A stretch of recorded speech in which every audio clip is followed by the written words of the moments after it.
sebagai sosok laki-laki yang tangguh hingga selamat dari segala macam mara bahaya di dalam hutan.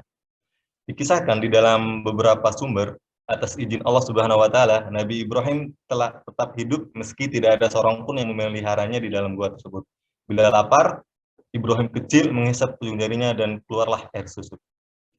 Ibrahim sendiri memiliki arti ayah yang penyayang. Hal ini tertulis di dalam Al-Quran surah At-Taubah ayat 114 yang artinya sesungguhnya Ibrahim adalah seorang yang sangat lembut hatinya lagi penyantun. Sejak kecil, Nabi Ibrahim terpelihara dari perbuatan jahat. Beranjak besar, ia pun mulai mempertanyakan siapa dirinya dan mengapa kaumnya menyembah berhala-berhala dari batu yang dibuat oleh manusia yang tak mampu berbuat apa-apa. Ibrahim tak percaya bahwa berhala-berhala tersebut itu merupakan Tuhan yang harus disembah. Karena itu ia pun mulai mencari-cari Tuhan yang sebenarnya. Berkali-kali dengan pemikiran cerdasnya, Nabi Ibrahim alaihissalam bertanya siapa sebenarnya Tuhan. Benarkah berhala itu adalah Tuhan? Atau justru Raja Namrud yang berkuasa itu adalah Tuhan? Dalam Al-Quran surah Al-An'am ayat 76-78 disebutkan, ketika malam telah gelap, Ibrahim melihat sebuah bintang, lalu berkata, inilah Tuhanku. Tapi tatkala bintang itu tenggelam, dia berkata, saya tidak suka kepada yang tenggelam. Kemudian ketika melihat bulan terbit, Ibrahim berkata, inilah Tuhanku. Tapi setelah bulan itu terbenam, dia berkata, sesungguhnya jika Tuhanku tidak memberi petunjuk kepadaku, pastilah aku termasuk orang yang sesat. Lalu saat melihat matahari terbit, Ibrahim berkata, inilah Tuhanku, ini yang lebih besar. Maka tatkala matahari itu terbenam, dia berkata, hai kaumku, sesungguhnya aku berlepas diri dari apa yang kamu persekutukan. Dari pencarian ini, Ibrahim pun berkeyakinan Tuhan tidak akan pernah mati. Karena jika Tuhan mati, berakhirlah kehidupan di dunia ini. Dan keyakinannya itu, Ibrahim pun meminta bukti bagaimana Tuhan yang Maha Kuasa menghidupkan makhluk-makhluk yang sudah mati. Di dalam Al-Quran surah Al-Baqarah ayat 266 ayat 260 disebutkan, Allah pun memerintahkan Nabi Ibrahim mengambil 4 ekor burung dan kemudian mencincangnya. Burung-burung yang sudah dicincang itu diletakkan pada setiap bukit, kemudian Allah menyuruh Ibrahim memanggil mereka dan burung-burung itu pun terbang ke arah Nabi Ibrahim. Dengan hidayah dari Allah Subhanahu wa taala, Nabi Ibrahim memperingatkan kaumnya untuk tidak menyembah berhala termasuk kepada bapaknya, namun mereka tidak mengharapkan seruan Nabi Ibrahim. Dalam Al-Quran surah Al-Anbiya ayat 58 disebutkan Nabi Ibrahim pun menghancurkan berhala-berhala yang disembah oleh kaumnya. Kecuali sebuah patung besar yang menjadi induk dari patung-patung lainnya, Nabi Ibrahim sengaja tidak menghancurkan patung tersebut agar para penyembah berhala itu bertanya kepadanya. Saat melihat patung-patung menjadi Tuhan mereka hancur berkeping-keping, para penyembah berhala itu pun geram dan ingin menghukum pelaku yang menghancurkan Tuhan mereka. Mengetahui Ibrahim menjadi orang yang sangat menentang penyembahan berhala, para penyembah berhala itu bertanya kepada Ibrahim. Di dalam Al-Quran surah Al-Anbiya ayat 63 disebutkan, Ibrahim menjawab, sebenarnya patung yang besar itulah yang melakukannya. Maka tanyakanlah kepada berhala itu jika mereka dapat berbicara. Paham bahwa berhala bukanlah Tuhan, Nabi Ibrahim dengan kecerdikannya langsung merencanakan sesuatu kepada Raja Namrud dan para pengikutnya. Pada suatu hari, Raja Namrud melakukan perjalanan keluar kota bersama sebagian besar pengikutnya selama beberapa hari. Wilayah kekuasaan Raja Namrud pun hampir kosong.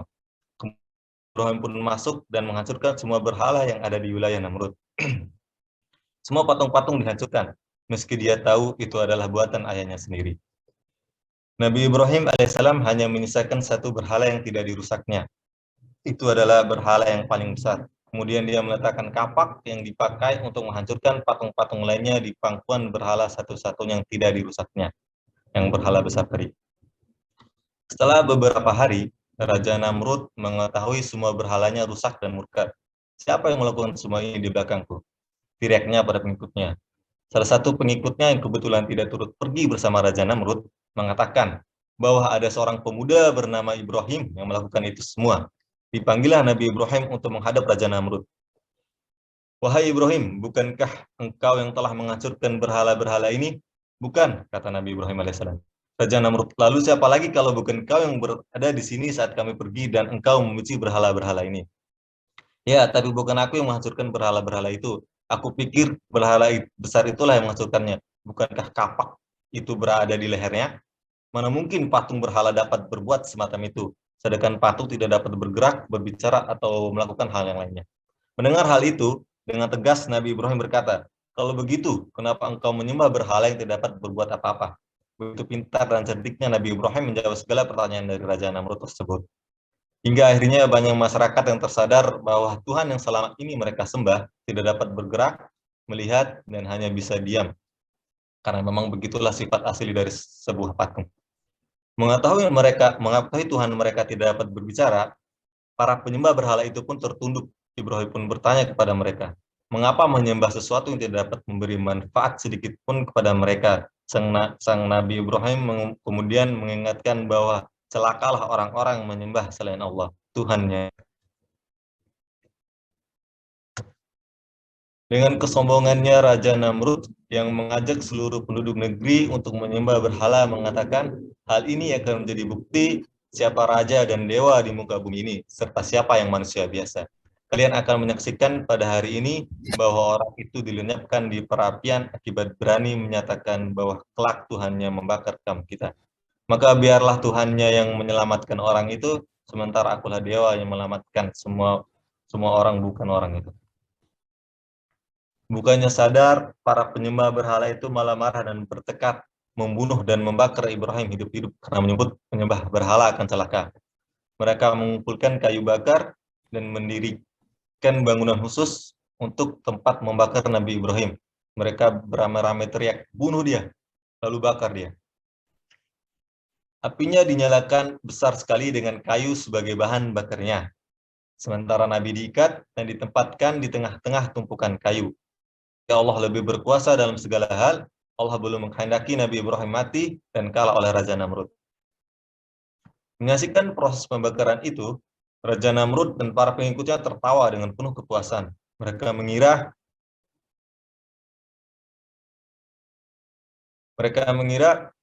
Nabi Ibrahim telah hancur menjadi abu bersama api itu. Namun, begitu terkejutnya mereka setelah api yang menyala dahsyat itu padam. Nabi Ibrahim tiba-tiba berjalan keluar dari puing-puing pembakaran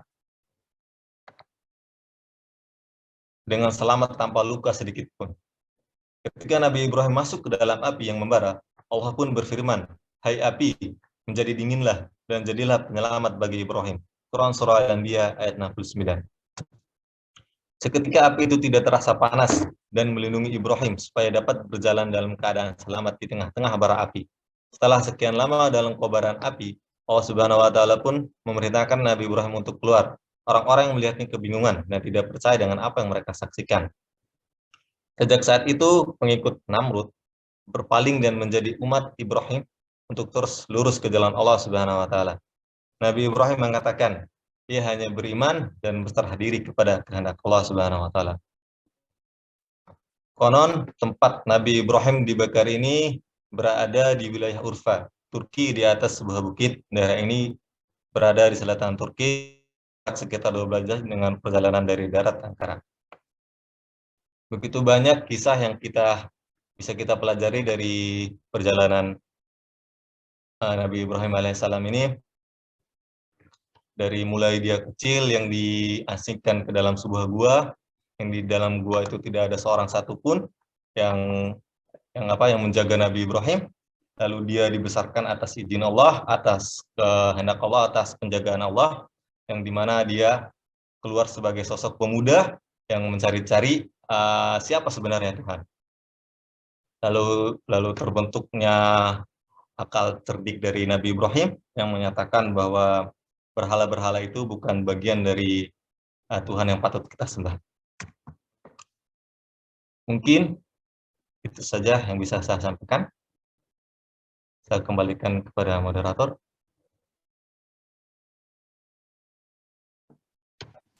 Baik, terima kasih untuk materinya kepada pemateri. Selanjutnya dipersilakan apabila ada yang ingin mengajukan pertanyaan, dipersilakan untuk bisa raise hand ataupun menuliskan pertanyaannya di kolom chat.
Nggak ada yang nanya.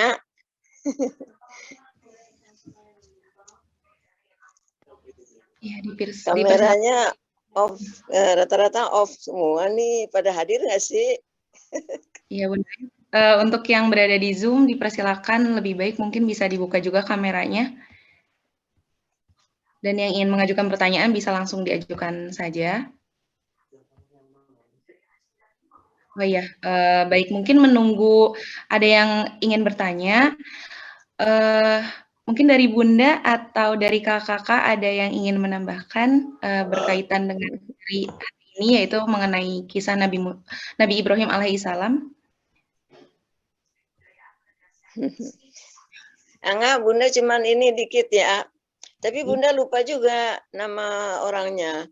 Jadi Nabi Ibrahim itu sesudah istri beliau Siti Sarah yang ibunya Nabi Ishak wafat, beliau menikah lagi 2 kali. Nah, dari yang pertama beliau punya anak 6 orang dan dari yang kedua punya anak 11 orang. Jadi Nabi Ibrahim di luar Nabi putra beliau 2 orang yang jadi Nabi Ismail dan Nabi Ishak punya 11 putra lagi, putra putri lagi. Tapi yang disebutkan dalam Al-Quran hanya Nabi Ismail dan Nabi Ishak. Itu bisa dibaca di kisah Rasul-Rasul di apa sih? Bunda lupa lagi tuh namanya bukunya. Tafsir kisah Rasul di nantilah Bunda cari lagi. Tapi itu yakin ya, itu bukunya benar ya, buku kisah Rasul-Rasul. Jadi Nabi Ibrahim menikah lagi sesudah Siti Sarah meninggal. Dia punya 2 istri lagi dan punya 11 anak dari kedua istri itu. Itu aja Bunda tambahkan. Baik, Masya Allah. Terima kasih banyak untuk tambahannya. Silakan mungkin dari kakak-kakak atau yang lain sudah ada yang ingin mengajukan pertanyaan.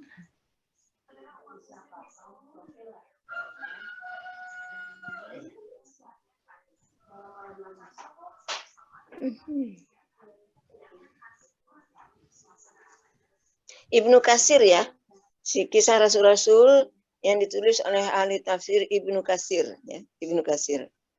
Di situ. Oh iya, terima kasih Bunda. Ya, Ibnu Katsir. Ya baik. Nah, silakan Nabi untuk Ibrahim yang ingin bertanya, mungkin saya sedikit. Dengan Nabi Lut ya. Nabi Ibrahim juga semasa dengan Nabi Lut ya. Oh, iya. Nah, itu. Di Nabi Ibrahim juga mengetahui peristiwa dibalikkannya negeri Sodom oleh malaikat itu ya. Karena Nabi Ibrahim diajak oleh malaikat untuk menyaksikan itu. Nah, itu aja. Ya, baik. Terima kasih banyak Bunda untuk tambahannya, Masya Allah. Baik, untuk teman-teman dipersilakan. Mungkin saya sedikit merangkum dari tadi apa yang sudah disampaikan oleh Bang Ade dan juga ditambahkan dari Nabi Ibrahim ini pernah mengalami sebuah siksaan itu ya, yang diberikan dari Raja Namrud karena dituduh telah menghancurkan Tuhan-Tuhannya. Padahal sebenarnya itu adalah tujuan dari Nabi Ibrahim untuk menunjukkan bahwasanya Tuhan itu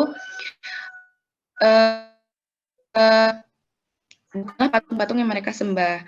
Lalu tadi ditambahkan juga oleh Bunda bahwasanya Nabi Ibrahim ini satu zaman dengan Nabi Lut, dan Nabi Ibrahim juga menyaksikan ketika kaum Sodom ini diberi azab seperti itu. Silakan untuk teman-teman apabila ingin bertanya atau mungkin ada kakak-kakak yang ingin menambahkan kembali, dipersilakan.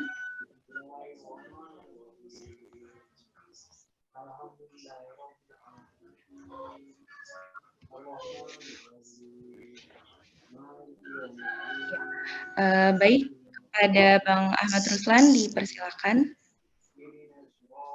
Terima kasih Dinsya, maaf off cam karena untuk stabilan sinyal. Iya, nggak apa-apa Bang. Izin menanggapi, nanti mungkin sama Bang Ade bisa dilengkapi begitu ya. yang menarik dari Nabi Ibrahim itu semangat ya dan rasa penasaran ya tentang satu hal gitu. Dia ingin mencari Tuhan yang sejati itu yang seperti apa gitu ya. Tadi disampaikan oleh Bang Ade tentang ketika dia melihat bulan, kemudian bulan itu tenggelam, melihat matahari itu tenggelam gitu. Sampai akhirnya dia punya kesimpulan bahwa ini bukan Tuhan yang saya cari begitu. Pun kalau kita kaitkan dengan kehidupan kita mungkin hari ini sebagai mahasiswa begitu, ini bisa menjadi inspirasi untuk bagaimana sikap seorang pencari ilmu itu gitu. Jadi kita nggak puas dengan satu jawaban, kita nggak puas dengan satu kesimpulan gitu. Karena ilmu itu dia dinamis. Bahkan temuan-temuan yang baru bisa saja menggugurkan temuan yang lama seperti itu. Kalau misalnya saya pinjam pemikiran Popper misalnya, bahwa justru ilmu yang bagus itu dan yang sejati itu yang bisa dikritik begitu. Jadi artinya memang semangat belajar, semangat mencari ilmu itu kita bisa dapat inspirasinya dari Nabi Ibrahim gitu, untuk kita tidak berhenti belajar. Jangan hanya karena baca satu buku kemudian sudah gitu merasa tahu segala hal. Padahal banyak sekali gitu ya perspektif, banyak sekali informasi yang bisa kita gali gitu dari berbagai macam buku yang ada atau media atau alat belajar yang lain seperti itu. Nah, sekaligus nanti minta tolong kepada Bang Ade untuk bisa dikuatkan buat kita semua nih, khususnya adik-adik yang sedang asik-asiknya belajar kuliah, bahwa semangat mencari ilmu itu sudah diajarkan jauh-jauh hari gitu oleh Nabi Ibrahim. Studi kasus ketika dia mencari Tuhan, mencari Allah Subhanahu wa taala. Itu aja Din, saya terima kasih. Baik, terima kasih banyak Bang Ruslan untuk tambahannya dan juga tanggapannya. Mungkin dari Bang Ade ada penguatan atau tanggapan lagi terkait tadi tambahan dari Bang Ruslan, dipersilakan. Ya baik, benar sekali, izin menambahkan Bang Ruslan ataupun menanggapi. Benar sekali bahwa kita sebagai yang bisa disebutkan kita ini sebagai mahasiswa ataupun nanti suatu saat nanti menjadi sebagai tumpuk pimpinan selanjutnya, yang dimana kita akan membawa nama bangsa juga menjadi tampuk pimpinan selanjutnya, yang dimana kita harus mencapai atau mempunyai target tertentu dalam mencapai pendidikan ataupun hal-hal yang dimana kita harus mencari ilmu sebanyak-banyaknya. Karena ada satu makalah yang saya ingat dulu, bahwa katanya, jadilah seorang pendidik atau terdidik agar suatu saat nanti ketika kita menjadi pemimpin, kita menjadi pendidik yang baik, karena memang pendidik itu tidak terlahir dari suatu hal yang sangat instan, apalagi di zaman-zaman sekarang banyak yang mengatakan bahwa menjadi pemimpin itu adalah hal yang mudah, karena memang mempunyai jiwa kepemimpinan saja sudah cukup, karena memang hal itu memang dilandaskan karena kepemimpinan memang wajib. Tapi menurut saya bahwa kepemimpinan jika tidak dilandaskan dengan kepintaran dan kecerdasan, maka menjadi pemimpin itu akan menjadi bodoh dan akan menimbulkan suatu bencana di dalam negeri tersebut atau di dalam wilayah atau organisasi tersebut. Mungkin hanya itu saja yang bisa saya tambahkan. Baik, terima kasih banyak Bang Ade untuk tambahan dan penguatan serta tanggapan yang telah diberikan. Selanjutnya masih dipersilakan jika ada yang ingin menambahkan ataupun bertanya.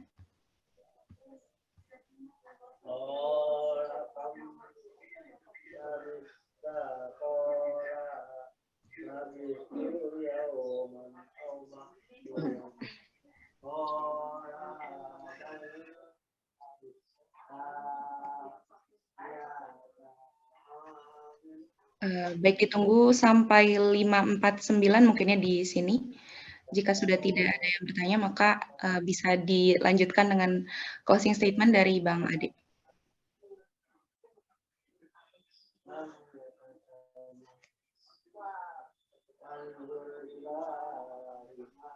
Ya, baik, karena di sini sudah menunjukkan 0549 dan sudah tidak ada juga yang raise hand ataupun bertanya di kolom chat, maka sesi pertanyaan ditutup. Selanjutnya adalah closing statement yang akan disampaikan oleh pemateri yaitu Bang Ade Suhendra.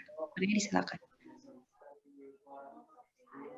Ya, di sini saya ingin menyampaikan dari kisah teladan dari Nabi Ibrahim itu kita bisa mengambil kesimpulan ada 3 nilai di dalam konsep berdakwah atau konsep dalam pencari Tuhannya Nabi Ibrahim. Yang pertama itu tentang nilai akidah, yang dimana Nabi Ibrahim mengatakan Allah Subhanahu Wa Taala itu tidak akan meninggalkan dan akan selalu mengawasi makhluknya. Allah Subhanahu Wa Taala akan memberikan petunjuk kepada makhluknya dan Allah Subhanahu Wa Taala itu tidak seteraja dengan makhluknya. Apalagi yang dikatakan oleh Raja Namrud tadi bahwa dia mengatakan bahwa dirinya sebagai Tuhan, bahwa dirinya sebagai Tuhan itu tidak tidak ada keagungan di dalam diri Raja Namrud itu sehingga dia berani mengatakan bahwa dirinya sebagai Tuhan. Yang kedua yaitu tentang nilai moral, akhlak kepada Allah. Jika Allah Subhanahu Wa Taala memberi petunjuk dan menjawab doa hambanya, maka kewajiban manusia untuk menerima dan mematuhinya. Di sini pada nilai moralnya kita bisa mengetahui bahwa ada qadar atau ketetapan yang sudah Allah tetapkan atau takdir untuk kita semua, yang dimana kita wajib menerima dan mematuhi takdir tersebut karena memang itu udah kekuasaan dan kekuasaan Allah dan di luar kehendak kita. Dan yang terakhir itu ada nilai edukasi yang bisa kita ambil dari teladan Nabi Ibrahim alaihissalam, yakni akhlak yang ditampilkan dalam kisah Nabi Ibrahim alaihissalam adalah akhlak yang luhur, baik dalam menghadapi ayahnya atau umatnya yang kafir. Dia mengajak ke manusia berdialek, menggunakan logika dan gaya persuasif dalam menyampaikan kebenaran. Jadi dalam nilai edukasinya ini kita bisa menerima sebuah penyampaian atau sebuah informasi, tetapi kita juga wajib atau diharuskan mencari kebenaran di dalam informasi atau sebuah kabar tersebut. Karena kita tidak boleh menerima sebuah informasi dengan bulat-bulat, karena kita harus berpedoman pada Al-Quran dan As-Sunnah, karena memang itu yang diajarkan oleh agama Islam. Mungkin itu saja yang bisa saya sampaikan. Kurang lebihnya saya mohon maaf. Billahi fisabilil haq, fastabiqul khairat. Assalamualaikum warahmatullahi wabarakatuh. Waalaikumsalam. Waalaikumsalam warahmatullahi wabarakatuh. Alhamdulillah, terima kasih banyak untuk Bang Ade atas materi dan juga tadi ditutup dengan closing statement. Terima kasih banyak juga bagi Bunda dan Bang Ruslan dan kakak-kakak dan teman-teman yang lain yang telah memperhatikan, menyimak bersama dan juga memberikan tanggapan serta pertanyaan. Semoga apa yang kita bahas untuk pagi hari ini bisa mendapat keberkahan dari Allah Subhanahu Wa Taala. Saya sebagai moderator mohon undur diri, mohon maaf apabila ada kesalahan dalam berucap. Billahi fisabilil haq, wasabiqul khairat. Wassalamualaikum warahmatullahi wabarakatuh. Waalaikumsalam warahmatullahi wabarakatuh.